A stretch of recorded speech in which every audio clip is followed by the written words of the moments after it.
हिंदू जन आक्रोश मोर्चाच्या निमित्ताने मंचावर उपस्थित असलेल्या गुजरातवरून आमच्या हिंदुत्वादी शेरणी ज्यांना म्हणतात, ज्यांनी आता प्रखर असे विचार आपल्या समोर मांडले, त्या काजलताई हिंदुस्थानी, ज्यांनी अतिशय प्रभावी हिंदुत्वाचे विचार मांडले, ते आमचे सहकारी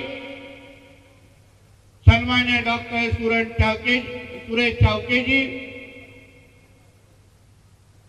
उपस्थित असलेले सन्मान्य महाराज, उपस्थित असलेले हिंदू बंधू भगिनींनो आणि माझे सर्व तरुण मित्रांनो, आज आपण सर्वजण हिंदू जन आक्रोशच्या मोर्चाच्या निमित्ताने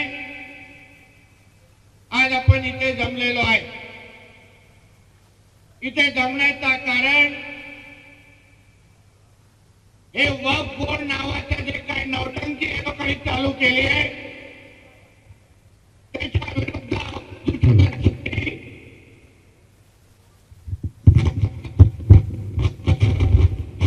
विरुद्ध आवाज उचलण्यासाठी हा मोर्चा आयोजित केलेला होता. वक्फ बोर्ड म्हणजे काय आणि वक्फ बोर्ड नावाचं हे जे काय भूत हिंदू समाजाच्या डोक्यावर उभं केलंय, त्याच्यामुळे जसं काजल दीदींनी सांगितलं, हा तुमचा देश 2047 पर्यंत हे लोकांना इस्लाम राष्ट्र बनवायचं आहे.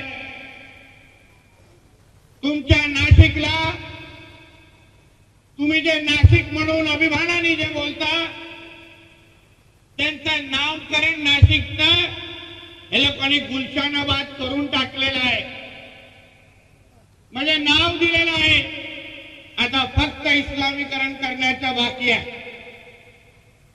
मी आज फक्त तुम्हाला वक्फ बोर्डच्या वादळात बोलणार आहे, कारण का आपण जमण्याचं कारण तुम्हाला सगळ्या जणांना समजलं पाहिजे की वक्फ बोर्ड नावाचा हा विषय काय आहे.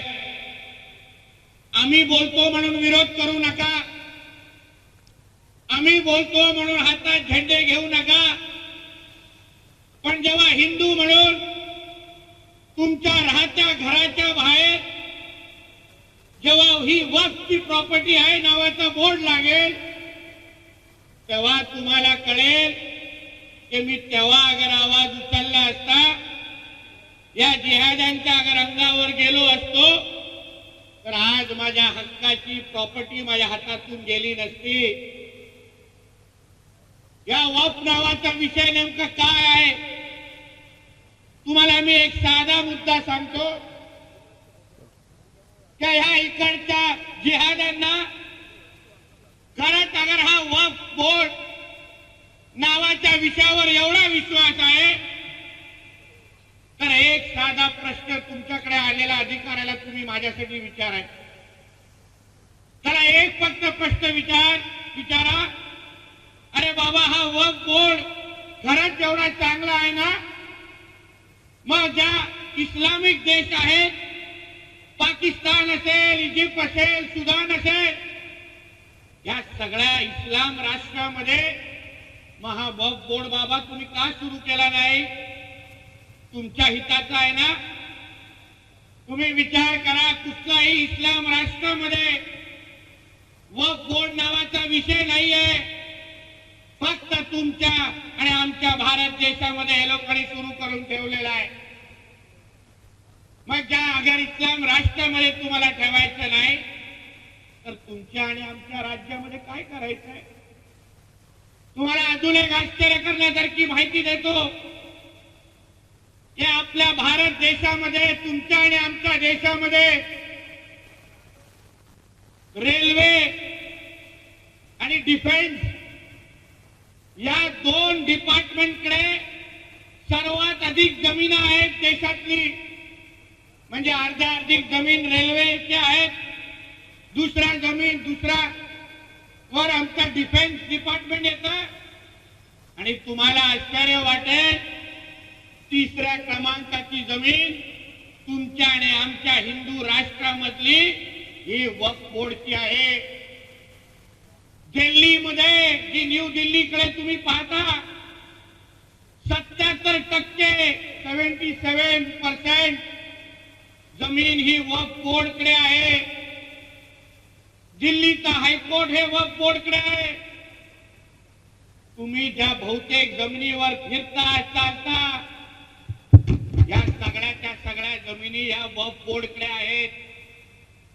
आणि तुम्ही विचार करा हिंदू म्हणून तुम्ही याबद्दल काही हे लोकांना सांगू शकत नाही. म्हणजे तुमच्या जमिनी हे लोक बळकावणार, तुमच्या जमिनी वक्फ बोर्ड म्हणून बोर्ड लावणार आणि तुम्ही याबद्दल काहीही करू शकत नाही.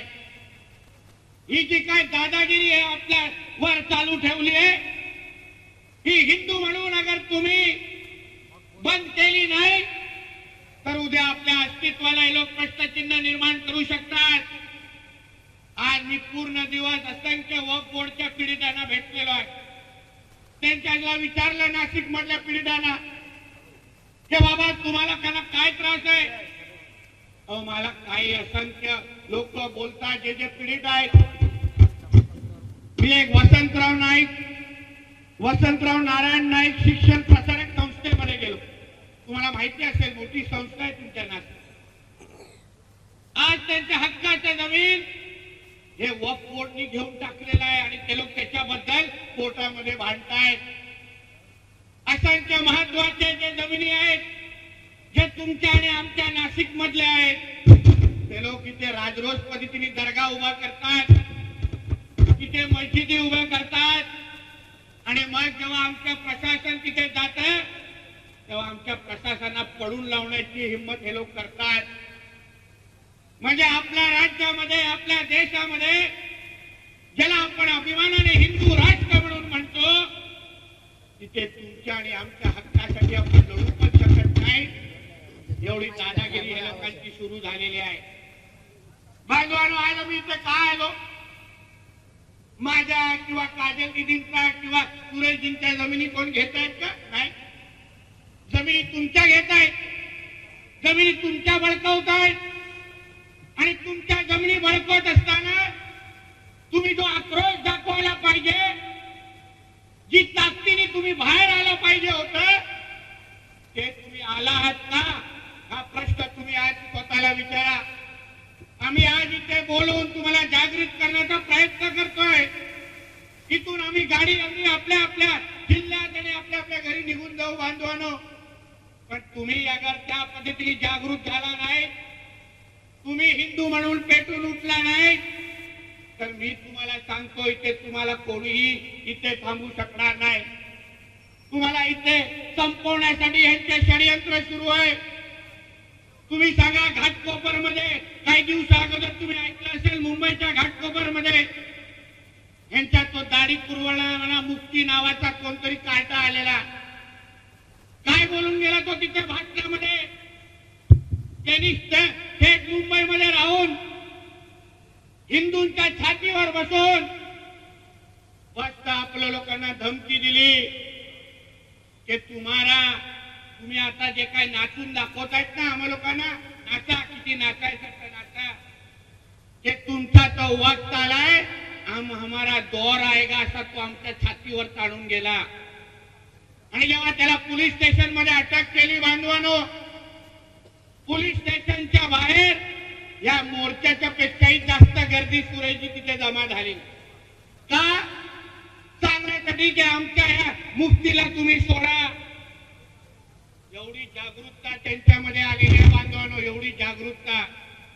आणि आपण काय करतोय, आपल्याला मोर्चाला बोलवायला लागतं, आमच्या मोर्चाला आपल्या मोर्चाला सांगायला लागतं अरे बाबा या तुमच्या जमिनी वाचवा, हे आपल्याला सांगायला लागतं हिंदू समाजाला. आणि ते लोक बघा त्यांचे धर्मगुरू येतात, आपल्या छातीवर बसतात, धमक्या देतात. त्या कार्ट्याला हे कळलं नाही की माझ्या राज्यामध्ये माझ्या देशामध्ये हिंदुत्ववादी विचाराचं सरकार आहे. हे काय तुझा पाकिस्तान आणि तुझा बांगलादेश नाही. मी तर पोलिसांना सांगणार होतो, थोडं तुम्ही 10 मिनिटं बाजूला व्हा आणि त्या मुफ्तीला आमच्या ताब्यात द्या. मग त्याला सांगितलं असतं कि ना तेरा बाप का वक्त आएगा और ना तेरा कभी दौर आएगा, हे तू समज केलेले. या देशामध्ये सर्व धर्म समाजाचं नाटक चालणार नाही. आम्ही मानत नाही. हे हिंदूंचं राज्य आहे, हिंदूंचा देश आहे. इथे सर्वात पहिलं हिंदूंचाच हित बघितलं जाणार आणि मग उरलं सुरलं तुमच्याकडे आम्ही बघणार. ही भूमिका आमच्या देशाची आहे. तुम्हाला मानायचं असेल तर माना, पण आमच्यावर दादागिरी करायची नाही. साधा आमच्या महापालिकेच्या अधिकाऱ्याला तिथे उभं राहू देत नाही. साधा तुमच्या अनधिकृत असलेला जे काही तुम्ही लँड जिहादच्या नावाने ते मदार बांधता ते तोडण्यासाठी अधिकारी जातात. आमच्या अधिकाऱ्यांमध्ये दम होत नाही तिथे उभं राहण्याचं. ते कुठून येतील, वस्त्रे काढतील, मला जिवंत मारून टाकतील अशी भीती अधिकाऱ्यांमध्ये. हा धाक हिंदू समाज म्हणून आपण निर्माण करायला पाहिजे. बांधवांनो, माहिती खूप दिली, मी दिली, आमच्या सुरेशजींनी दिली, आमच्या काजल दिदींनी दिली, पण ही सगळी माहिती तुमच्याकडे येऊन तुम्ही काय करणार आहे ते तुम्ही मला सांगा. देशामध्ये एक हिंदुत्वादी नेतृत्व असलेला खंबीर आमचा पंतप्रधान तिथे बसलाय. ज्यांनी त्यांच्या नेतृत्वाखाली एवढी ताकद हिंदूंची उभी केली आहे की 22 जानेवारीला अयोध्येला राम मंदिर उभं राहिलं, पण हे लोक काही करू शकले नाही. उत्तर प्रदेश मध्ये त्यांची नाडी पण हल्ली नाही, एवढा धाक त्या उत्तर प्रदेशमध्ये तयार केलेला होता.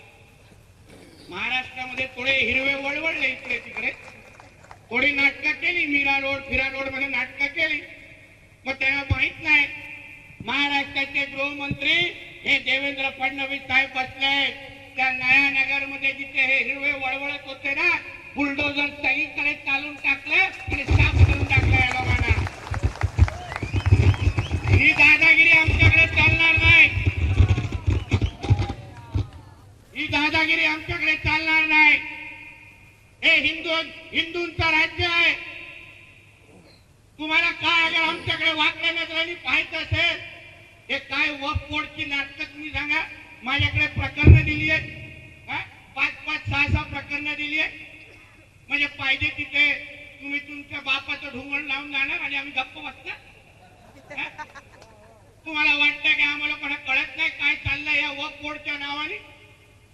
अरे तुमच्या इस्लामिक राष्ट्रांमध्ये हा कायदा नाहीये, ते इथे काय उपटायला येत आहे का तुम्ही आमच्या देशामध्ये? सांगा मला. हे 1-2 मुद्दा म्हणून आमच्या देशामध्ये तुम्ही सांगावं मला. माझ्या थोड्या ज्ञानात भर टाका. आमच्या देशामध्ये डॉक्टर बाबासाहेब आंबेडकरांचं संविधान आहे ते शरिया कायदा लागू झालेला आहे. सांगा तुम्ही मला. संविधान आहे ना आपला, डॉक्टर बाबासाहेब आंबेडकरांनी लिहिलेले संविधान मानणारे आपण सगळेजण आहोत. मग हे लोक ह्या शरिया कायद्याच्या अनुसार हा देश कसा चालवायची हिंमत करतात? आणि हिंमत करत असताना अहो मूळ आपलं जे आपल्या संविधान मध्ये तुम्हाला मला जो अधिकार दिलाय 14, 15 आणि 25 त्या संविधानाच्या अनुसार, आर्टिकल 14, 15 आणि 25 च्या अनुसार हे मूळ संविधानाच्या विरोधात वागतायत. तरी आमचा प्रशासन इथे गप्प बसलेला आहे. जे जे सेक्शन त्या लोकांच्या वक्फ बोर्डचे आहेत, तुम्ही ऐकलं तर तुम्ही ठक्क राहून जाल. मी मुद्दामून 1-2 सेक्शन तुम्हाला वाचून बांधवानं हे सोपं घेऊ नका. तुम्ही आज अगर झोपलेला असाल, तुम्ही आज अगर जागृत राहिला नाही आणि उद्या जेव्हा आपल्या जसं काजल दिदीने सांगितलं यांची लोकसंख्या वाढून यांना आपल्याला आपल्या देशामध्ये अल्पसंख्या बनवायचं आहे. थोडा पाकिस्तान मध्ये जाऊन बघा, तिकडच्या अल्पसंख्याक समाजाची हे लोक काय अवस्था करतात. तिथे तिकडच्या अल्पसंख्या असलेला हिंदू समाजाला पाकिस्तान मध्ये थेट धमक्या दिल्या जातात की तू अगर हिंदू मारून तुझा धर्मांतर केला नाही आणि मुसलमान झाला नाही तर तुला आम्ही मारून टाकू असं थेट धमक्या पाकिस्तानमध्ये दिले जातात. आणि आमच्यामध्ये काय लाड केले जातात, किती लाड केला जात. म्हणजे हे लोकांना काम करायचंच नाही. काम केल्या उगा 10 15 काढायचे आणि योजनामध्ये ढकलून टाकाय. हाच कार्यक्रम चालू. दुसरं काय चाललंच नाही आमच्या देशामध्ये. अहो ह्याचे सेक्शन अगर तुम्ही ऐकलं तर तुम्ही थक्क राहून जाल. बघा उद्या अगर वक्फ बोर्डचा अधिकारी तुमच्या घराच्या आणि जमिनीच्या वर अगर उभा असेल तर सेक्शन 40 हे वक्फ बोर्डच्या आतमध्ये म्हणतात की तुमची वक्फ बोर्डची जमीन आहे किंवा नाही हे ठरवण्याचे अधिकार तुमचे नाही, त्या अधिकाऱ्याचे आहे. म्हणजे तुम्ही तिथं बोंबलत बसाल, अरे बा नाही रे बाबा माझ्या आजोबाची जमीन आहे, तो बोला अरे गप्पा बस, बोर्ड लावणार आणि निघून जाणार, तुम्हाला तिथे विचारणार पण नाही. सेक्शन 4 वक्फ बोर्डचं सेक्शन 4 वक्फ बोर्डच्या कमिशनर, तो वक्फ बोर्डचा कमिशनर आहे ना, त्याला सिव्हिल कोर्टचा अधिकार दिला गेला. Civil court, city civil court मध्ये जसं तुम्ही जाता केस लढता ना, त्याचा अधिकार वक्फ बोर्डच्या कोर्टाला दिला गेलेला. आणि वक्फ बोर्डने एकदा तुमच्या जमिनीचा ताबा घेतला तर त्याला लगेच सर्वे करायला मागला. आणि हा जो सर्वे जो होतोय तो कोणाच्या पैशाने होतो माहितीये? राज्य सरकारच्या पैशाने होतोय, तुमच्या सगळ्याच्या कराच्या पैशातून होतो. म्हणजे ह्यांच्याकडे सर्वे करण्याचे पण पैसे हे तुमच्या खिशातले पैसे वापरतात. बांधवांना एक समजून घ्या. आणि मग सेक्शन 54 वक्फ बोर्डचे सगळे अधिकार, वक्फ बोर्डला हे लोकांनी सगळे अधिकार दिलेले आहेत. ते तुम्ही तुमच्याच प्रॉपर्टी मध्ये तुम्ही अतिक्रमण केलंय हे ठरवण्याचे अधिकार पण वक्फ बोर्डला आहे. आणि तुम्ही त्याबद्दल काही करू शकत नाही. बांधवांना ह्याबद्दल तुम्ही विचार करा. हे एवढं घातकी आहे. तुम्ही आज अगर हिंदू समाज म्हणून अगर जागृत झाला नाही, हिंदू समाज म्हणून अगर तुम्ही पेटला नाही तर उद्या हे लोक या लँड जिहाद आणि लव्ह जिहादच्या नावाने तुमच्या या नाशिकचं नामकरण तर त्यांनी करून टाकलंय. उद्या तुम्हाला तुमच्या नाशिक मध्ये फिरताना विचारतील की बाबा तू कोण, चल निकाल इधर से, हकलून टाकतील तुम्हाला इथून. म्हणून आज आम्ही हा मोर्चा का काढलाय बांधवानो, तुम्ही नीट लक्षात घ्या. आम्ही काय नुसता रडण्यासाठी ही मोर्चा काढलेला नाही. आम्हाला नाशिकच्या तुमच्या सारख्या सगळ्या हिंदू बांधवांना, समाजाला आम्हाला विश्वास द्यायचा आहे, ताकद द्यायची आहे. आम्हाला विश्वास द्यायचा आहे, ताकद द्यायची आहे की तुम्ही जो पण वक्फ बोर्डच्या नावाने तुमच्याकडे कोणी अगर वाकड्या नजरेने पाहत असेल तर तुम्ही त्याच्या डोळे काढून गोट्या खेळू शकता. आम्ही सगळेजण तुमच्या बरोबर आहोत. सरकार तुमच्या बरोबर आहे. कारण का जो कायदा आमच्या संविधान मध्ये दिला नाहीये त्या कायद्याला जरा तुडवूड करायचं बंद करायला मागे बंद करा जरा. जो कायदा आमच्या संविधानामध्ये दिलेला नाहीये त्या कायद्याला आम्ही का मानायचं? कोणी लिहिलेला आहे म्हणून मानायचं? जिथे जिथे वक्फ बोर्डची जमीन आहे संबंधित अधिकाऱ्याला सांगतो, कलेक्टर ऑफिसच्या समोर सांगतोय, या पुढे वक्फ बोर्डच्या जमीन बोलून अगर आमच्या जमिनी बळकावल्या तर मला हिंदू समाजाच्या लोकांना सांगायचंय की त्या वक्फ बोर्डच्या जमिनीवर तुम्ही आपल्या बजरंगबलीचं मंदिर उभं करून टाकायचं. आणि मग एकच नारा द्यायचा जोरदार की तुमचा आली तर आमचा बजरंगबली, त्यांचा आली आणि आमचा कोण, त्यांचा आली आणि आमचा कोण. यापुढे सहन करायचं नाही. जिथे जिथे हे लोक मस्ती करायला आले, काय दादागिरी करायला आलेत ना, आम्ही बसलो इथे सरकारमध्ये. काय होत नाही इथे, काय होत नाही. हिंदूंचं सरकार आहे लक्षात घ्या. एकाच्या महाविकास आघाडीचं सरकार नाहीये, एकाच्या उद्धव ठाकरे फावड्याचं सरकार नाहीये. हे आमचं सरकार आहे. आम्ही बसलो इथे. आम्हाला पण बघायचं या हिरव्या वळवळल्या सापांना कोण वाचवायला बाहेर येतात, कोण वाचवायला येत. आणि तुम्हाला जमीन वाचवायची नसलेला एक दिवसा अगोदर पत्र कळवा. मी उभा राहतो येऊन तुमच्या जमिनीवर, मग मला बघून देतो कसा परत जा. मला पण बघायचं ही जी काही नाटकं हे लोकांची सुरू केली आहेत ना, बांधवांना बंद करण्याचं काम आपण लोकांनीच करायला पाहिजे. तुम्ही अगर गप्प बसलात, अहो सगळी ताकद आज सरकारची तुमच्या बरोबर आहे. काय चिंता करता? आम्ही बघा मोकळ्या पद्धतीने फिरतो, काय होत नाही आम्हाला लोकांना. आज त्यांच्या एका अतिक्रमण केलेल्या मस्जिदीच्या बाहेर जाऊन त्याला पण बोट घालून दाखवून उभं राहिलो, काही करू शकले नाही. 4-5 वळवळ करत होते ते. त्याला माहिती आहे नितेश राणे नुसता येत नाही, तयारीमध्ये येतो, त्यांना चांगलं माहिती आहे. सोलापूरला जाऊन बघा, सोलापूरमध्ये असाच वक्फ बोर्डच्या विरोधात मोर्चा काढलेला. तिथे गेलेलो एका आमच्या हिंदू वस्तीमध्ये, जिथे त्यांना सांगितलं ही वक्फ बोर्डची जमीन आहे. मग आमचा दौरा जेव्हा झाला तेव्हा दुसऱ्या दिवशी लगेच आमच्या हिंदू घरांमध्ये लोकांनी पाणीचं कनेक्शनच बंद करून टाकलं. मग लावलं मी तिकडच्या आयुक्ताला फोन. कोणाच्या ताई होत्या तिकडे, मला ताई सरकार कोणाचं माहिती आहे ना तुला, राहायचं ना तुला त्या खुर्चीवर, चालू कर पाणी गप्पू, उगाच परत यायला लावू नकोस तिकडे. कोण नाही येणार वाचवायला, मग ते मग नाही फोन उचलणार, मग तेव्हा फोन ऑफ करून टाकतात तिथे. लगेच तिथे सगळं पाणी चालू केलं तिकडे. आज विचारा सोलापूरमध्ये राहून वक्फ बोर्डच्या लोकांपेक्षा आपल्या आज हिंदू समाजाची कॉलर टाईट करून फिरतायत सोलापूरमध्ये. कोणी काही करू शकला नाही आम्हा लोकांना. बांधवांना हीच ताकद देण्यासाठी आम्ही लोक इथे आलोय. अरे माहिती तुमच्या डोक्यात किती टाकायची त्याला मर्यादा आहे. आमच्या सुरेशची पत्रकार आहेत, माहिती देण्याची सवय आहे, दिली माहिती, पुढे काय हे माहिती देतात आणि मी कार्यक्रम करून घेतो, वाटून घेतलेला आहे. ते बिचारे पत्रकार आहेत, ते तिथे नाही जाऊ शकत पुढे. आपलं कामच ते, आपलं PhD झालंय त्याच्यात. त्यांना माहिती हा उगाच तिथे बसलेला नाही आणि मला उगाच बोलवत नाही आणि मी काय नुसतं फक्त येत नाही. म्हणून आपल्याला सांगतो की यापुढे नाशिकमध्ये, नाशिकच्या पण प्रशासनाला सांगतो, तुम्ही चांगले आहात ना, चांगलंच राहा. सरकार आमचं आहे आणि तुम्ही कितीही प्रयत्न केला ना, 24 पण आमचं आहे, 29 पण आमचं आहे.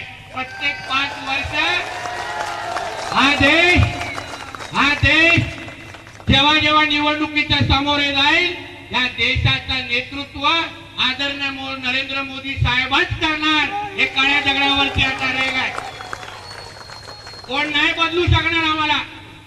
हे हिंदूंचंच राज्य आहे, हिंदूंचंच सगळं इथे चालणार. तुम्हाला काय आव्हान, जाऊन बघा तिथे मालेगाव मध्ये, हाकेच्या अंतरावर आहे तुमचं मालेगाव. काय करू शकले नाहीत आम्हा लोकांना. जिथे जिथे अतिक्रमण आहे त्याबद्दल आम्ही विधानसभेमध्ये आवाज उचलला, त्याबद्दल पोलिसांनी कारवाई सुरू केली.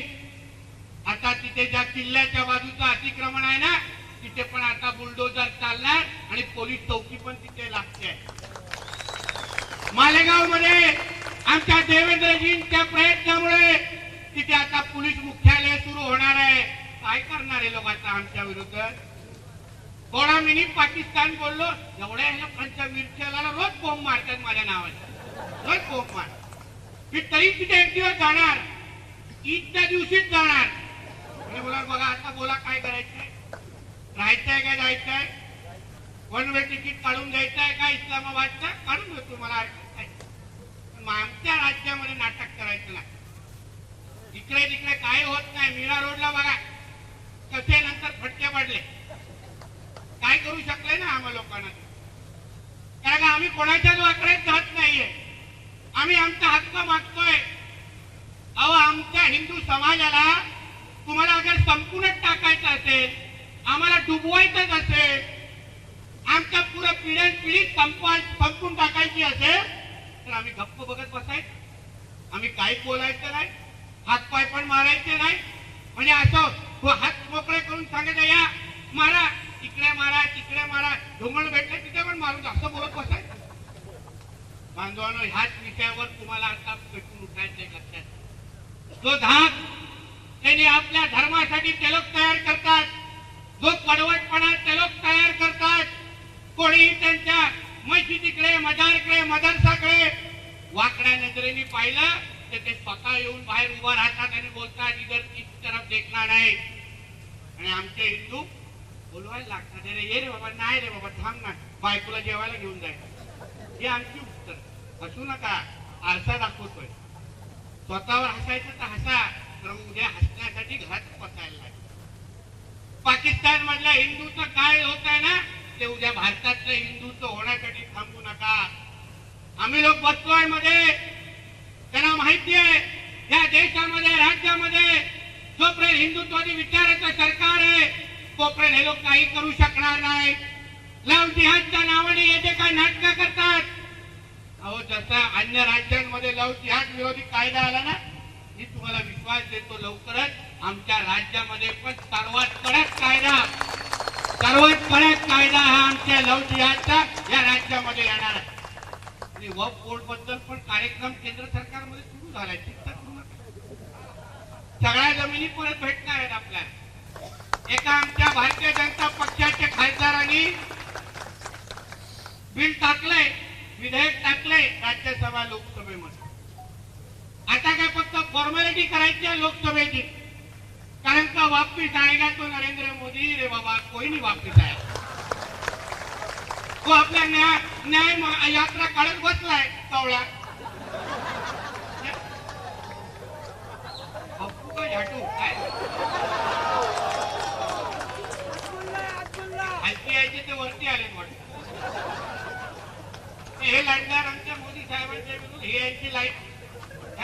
हे लढणार आमच्या ह्यांच्या जोरावर, तुम्ही आमच्याशी लढताय म्हणून सांगतो. हिमतीने करा, आम्ही बसतो नाही. ते काय चिंता आहे, आम्ही हक्क सरकारमध्ये. काय थांबवत आहे, कोण थांबवत? तुम्ही त्या लोकांना फक्त अद्दल घडवा. ते लोक कुठेही तुमच्या वाकड्यामध्ये जात असतील, तुम्हाला अद्दल घडवणं तुमचं काम आहे. आणि अद्दल घडवल्यानंतर एक फक्त मला टाका की नितेशजी कार्यक्रम केलाय, तुला घरी जाऊन झोप, तुला सगळं क्लिअर करण्याची जबाबदारी माझी. आता लगेच आमचे पत्रकार मित्र माझी मारायला सुरू करणार. मला धमकी देत नाही नितेश राणे. अरे, माझ्या अस्तित्वावर चालून आलेले आहेत रे बाबा. हिंदू म्हणून मला संपवण्यासाठी आलेले आहेत. मी पत्रकार, आमदार, पोलीस अधिकारी, कलेक्टर, प्रांत हे मी नंतर आहे. पहिला मी या देशामध्ये हिंदू म्हणून मी इथे राहतोय हे जेव्हा आपल्याला कळेल, हे जेव्हा आपण आठवणीत ठेवू ना, तेव्हा आपण कधीच चुकीची बातमी देणार नाही, कधीच चुकीचं कुठल्या हिंदूवर काही करणार नाही. अहो, कधी बघा त्यांचे कोण अधिकारी त्यांच्या धर्माचे जेव्हा पोलीस खात्यामध्ये असतात, कुठल्या त्या क्षेत्रामध्ये असतात ना, तेव्हा त्यांच्या धर्माला ताकद देण्याचं काम करतात की नाही. आणि आमचे लोक आमच्यावर केस टाकतात, आमच्याच विरुद्ध बातमी चालू, आमच्याच विरुद्ध षडयंत्र करतात. आमचे लोक आमच्याच प्रॉपर्टीचा वक्फ बोर्डच्या नावाने हे नाटकं ऐकून आमचीच प्रॉपर्टी तोडण्यासाठी नोटीसेस काढतात.